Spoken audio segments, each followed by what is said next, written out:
अस्सलाम वालेकुम गाइस जी गाइस अस्सलाम वालेकुम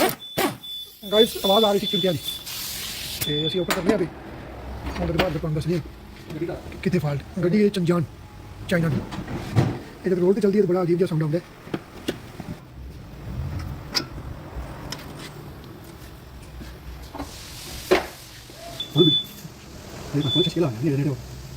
देखो ना साढ़े पाँच देखो आगे वाली बात है पूरा वो सेंसर भी रखो दे दिया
हाँ जी गाइस जब गड्डी चलती है तो ठुक ठुक की आवाज़ आती सी ये वाली प्रॉब्लम सी है जोड़ा चिमटे का एंड है ना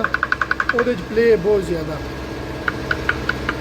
क्योंकि सैम टाइम जो ना फॉल्ट ट्रेस करना बड़ा मुश्किल होंगे लेकिन साढ़े भाई भी माशाल्लाह एक्सपर्ट ने इस चीज़ की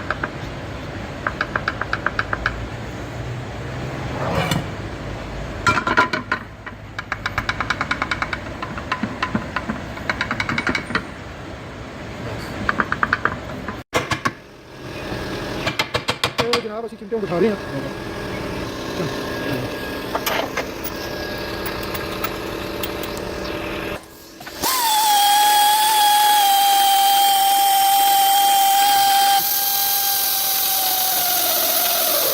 हाँ जी गाइस मैनुअल भी चेक करी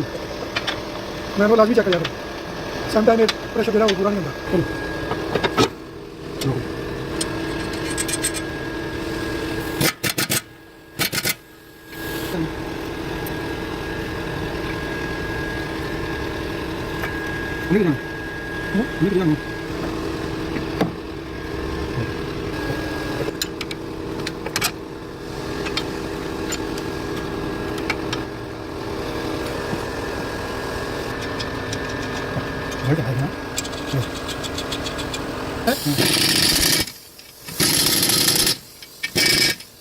देखिए ऐसी मैनुअल आज भी चेक करना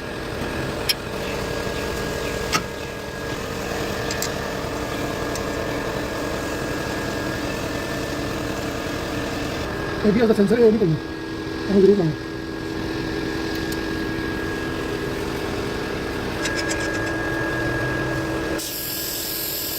आए भी लाना बड़ी जरूरी होगी वो भी